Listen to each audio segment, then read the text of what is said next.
This year, a legend like no other, a legend with no equal, a legend with... oh, yes. Having spanned over 30 years, with 18 installments in the series, the fantasy action game The Legend of Zelda has become one of the most beloved and successful franchises in the history of gaming.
The Legend of Zelda. Created by Shigeru Miyamoto and Takashi Tezuka, The Legend of Zelda was first released on the Nintendo Famicom in 1986. The series centers around Link, an unassuming hero whose sole purpose in nearly all of his lives seems to involve rescuing the princess and the kingdom from the clutches of the evil king, Ganondorf.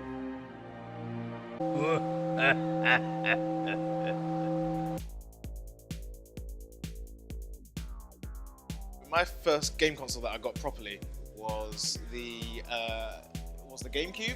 I got the GameCube version initially, and it came with Mario Kart Double Dash and the Zelda 4 games in one disc. So literally my first game was technically the first Legend of Zelda, because that was literally the first thing that turned up.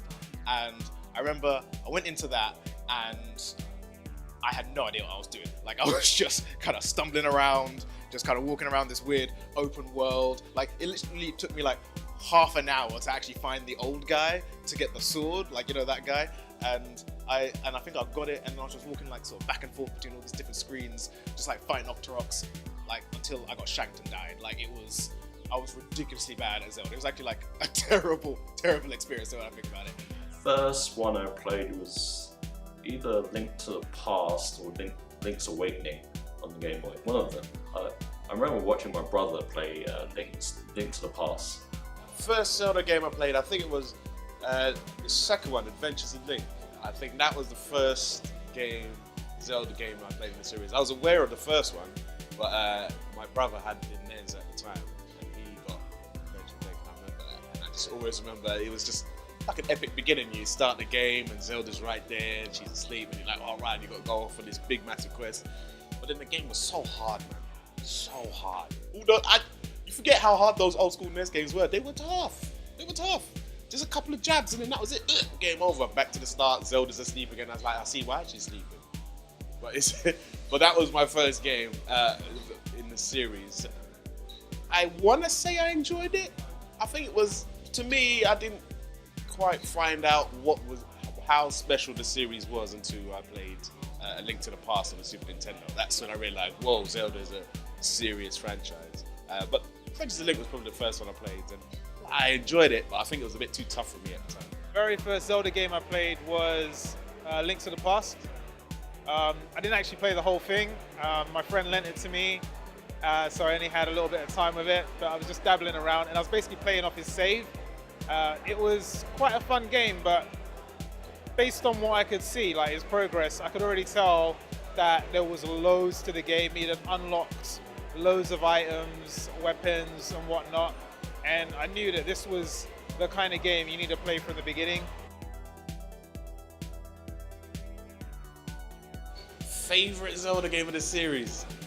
I'm torn between two. It's either Link's Awakening on the Game Boy or Majora's Mask on the N64 and the 3DS. I think, Link's Awakening was probably because that was the first Zelda game that I personally owned. I remember getting it for Christmas one year, and then I used to just rinse out all the AA's. All the batteries are just getting rinsed. I remember at one point I was so desperate to continue the game that I took the batteries out the remote control of the TV and put it in there. Just a couple hours of gaming. Meant no one could change the channel on the TV, but still that was an additional half an hour that I could play Zelda. Until I got one of those cheap battery packs for the game, those cheap AC ones. But that was probably one of my favorite experiences playing that. Because it reminded me of Link to the Past on the Super Nintendo, but it was also its own original story. And I like that. It's a toss-up between Wind Waker and Link to the Past, actually. Both of them are like really beautiful games. Like even the GameCube version of Wind Waker is still like, you know, it still holds up today. And of course the SNES one, the graphics like still holds up today as well. And I don't know, I think I like the gameplay a little bit more in Link to the Past. It's kind of between the two really. But obviously, you know, Wind Waker's the 3D one, and it's, you know, got a decky leaf floating. Now, my favorite is Legend of Zelda Skyward Sword. And I know I'm in the minority when I say that. I know everyone hates it for the motion controls, but that game did something so beautiful in like the art style and like the puzzle. Okay, no. So Legend of Zelda, the conventions are you go into like a new area and then you do a dungeon and then you finish that dungeon, you go to a new area, right? But what Skyward Sword did was that you got into a new area and then the dungeon like started as soon as you landed on the ground. So like you were like doing dungeon puzzles. There were like so many bits where you would like land and then you needed to like chuck off your beetle like some kind of stalker with a drone and then like find a switch or like hit it over there or like get an item, like pick it up over there, drop it over there. And this is like dungeon puzzles, like all before you get to the dungeon. It was like just that level of challenge. It was so beautiful and amazing. I think it's funny, the Ocarina of Time, it was that moment when you actually leave your home, your forest, so you actually go out to the big wide world. That first moment when you step out into the field and like you just know it's on. And like for me, that was my best kind of like, well, most memorable Zelda moment that I can think of straight away. Definitely, it's always going to be up there. The time when you get the Master Sword in any Zelda game is also going to be like right up there. But for me, it's just that moment. Actually, can I have another one? The other one that I remember was in the Twilight Princess. Again, same thing. First time where you just get out there and you're in basically the main open world in the field and you're just basically like slashing away with your sword. Yeah, that was pretty cool. The music kicks in and it's all dramatic and you're like, yeah, I'm gonna go out there. I'm gonna like, you know, save the princess, save Harold, save the world. Yeah, so definitely. Nintendo are really good at creating those dramatic moments where everything kind of just comes together and you just feel like, yeah, you're empowered, you can do something. I think it might have to be in Majora's Mask actually, because this was before I had access to the internet properly. So there was nothing that really could be spoiled unless you bought like proper gaming magazines or you like had dedicated internet connection. And so at the time, everything about the universe you had to just find out just by playing. You had like the Bomber's Book, which would give you like times a day for the different people. That was about it. And so you just had to suss out what's going on. And I remember I think it was on the ranch in Majora's Mask. And I remember going in there on the last day and it's like, what's up with the girls? The girls like acting all crazy, the sister's gone missing, like the cows are gone, and everyone's acting all weird. And then I remember finally managing to get access to the farm on the first day and finding out it was aliens involved. Aliens in a Zelda game. I was like, what? Blew my mind. And like that's one of the moments I can always remember because it's like it was just left field. I weren't expecting it and it was there. And then once you do that quest, that opens up another quest in terms of the bandits trying to steal the milk. And it's like, oh right, everything's popping off. So like for me, I can always remember that. Favorite moment maybe in Link to the Past when you get your sword to the 3rd level, I think, when the sword goes orange. There's something about the 2 dwarves hammering it and finding the 2nd dwarf, I think you find the 2nd dwarf so you can temper your sword to 3rd level. I think it goes up another level. yeah, it's a weirdly memorable moment. Of course, the chickens as well when they were attacking. It was like the bull, the ram. I can't remember, Jyorg or something like that. He had some mad name. No one knows how to say his name properly, but he was a wicked boss though. So I remember you had to wear like the Goron mask, and like you had to spin into like a spike ball, and then you had to like ram into him. It was like Road Rash back in the day for the old school people that remember. Or Skitchin, if you remember that one. Skitchin. Sorry, this is Zelda, but Skitchin was. Did no one play Skitchin? Was it just me? Interestingly for me, it's Ocarina of Time Water Temple boss battle. Mainly because the temple was so difficult.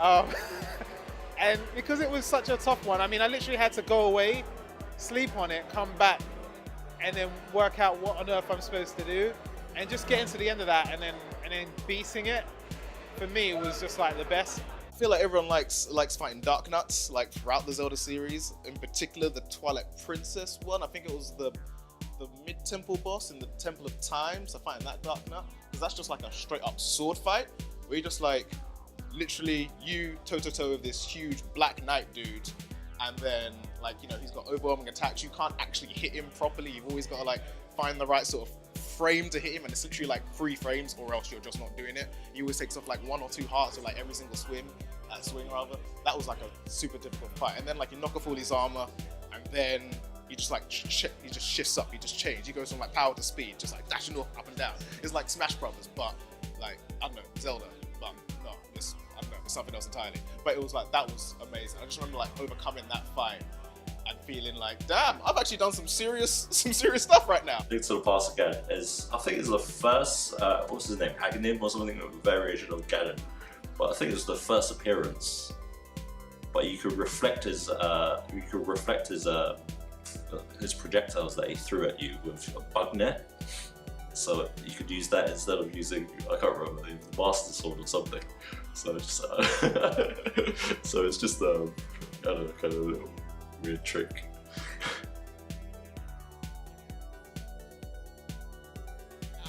Out of Ocarina of Time and Majora's Mask, it's definitely Majora's Mask. Although Ocarina of Time was a landmark game, like, I would always give it that. It changed the shape of adventure games on consoles, and Majora's Mask. The story was amazing. The side quests were amazing. Like the atmosphere was just. I haven't played a Nintendo game quite like Majora's Mask that has that sort of atmosphere about it. It's quite dark. It's quite gloomy. There's a lot of death in the game, but it's still family friendly. I was like, wow, how did they do that balance? How did they do that? No one else could do that. Majora's Mask, when you play the game from start to finish, amazing. I haven't played Majora's Mask, so it will have to be Ocarina of Time. Though the moon crashing into the world is interesting, but I've never played it. Ocarina of Time. Simple Ocarina of Time. Not that Majora's Mask bad. I know there's you Majora's Mask fans out there, but like, Ocarina of Time is the greatest. It's brilliant. I'm a sucker for time travel, personally. That's probably what it is. Although going back in time by 3 days, that's kind of that, but Ocarina of Time. Just what it is. And again, Majora's Mask. Oh, that was a good game. That was a good game. Majora's Mask was good, man. I traded in like 3 games for that. You know, remember back in the day, we used to go like Electronics Boutique or something, and they give you like a $5 for the game, but it was worth it. It was worth it. Trading like 3 games for Majora's Mask. I remember taking it home, and I loved it. Fell in love. Definitely better than Ocarina of Time, I think. For me, I felt something different with the series that I'd never felt before, and I love that. I saw the poster for that Logan film, the Wolverine film that's coming out, and I wondered, what about an old man Link game?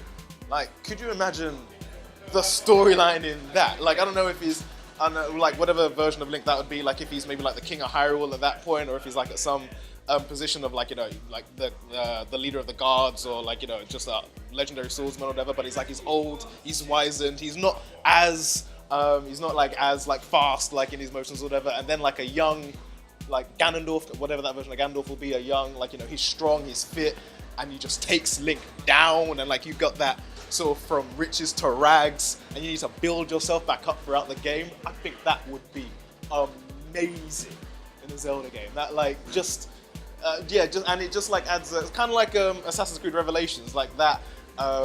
That regalness, that experience, but through a.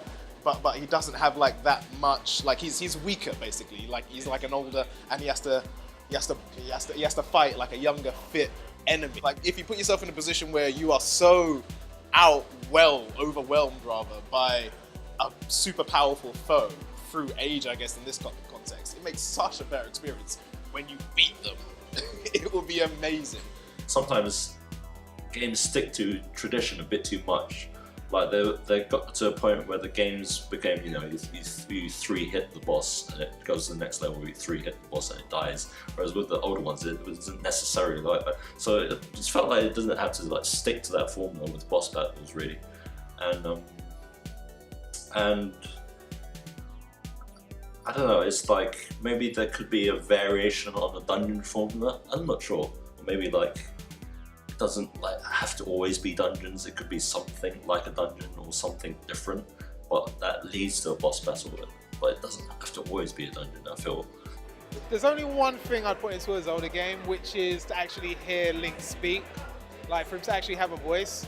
I understand Nintendo had their own reasons for not giving him a voice, but I feel like it wouldn't necessarily take that much away from the character. There are many non-speaking characters out there actually, but I feel like that's the one thing I'd just love to hear. I'd love to see the character somehow like just say something. I mean, you hear him grunt, so he's obviously got something to say. If I could add anything to the Zelda's, like a proper Zelda game, it would be proper multiplayer co-op. Not like the Four Swords stuff that they did. Like that was great and it was fun, but it was always a bit cumbersome with having the like cables and the Game Boy Advances and stuff. But I want a proper 3D co-op, start to finish, Link and Zelda. Because why? I don't get to this day why Zelda is still the weak one in the whole franchise. Has she not got the Triforce of Wisdom? She should be the smart one, Why is she getting captured for when she's the wise one? You're the Triforce. It's on her hand. Why is she getting captured by Ganon every 2 seconds? That ain't wise. That's dumb. Triforce of dumbness. That's what she should have.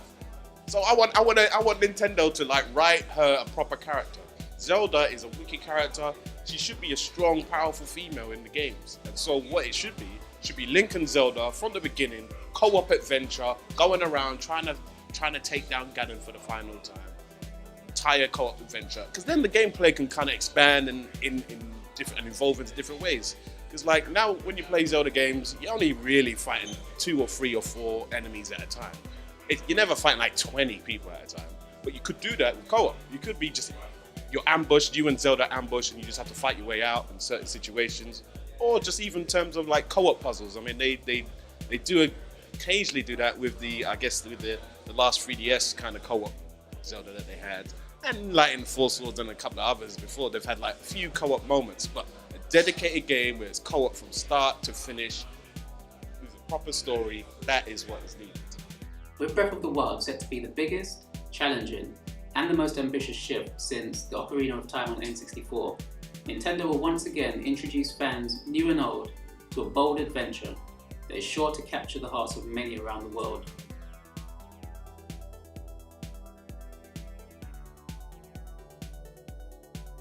Continuing the legacy and the passion that many have experienced over the years, here's to another 30 years with The Legend of Zelda.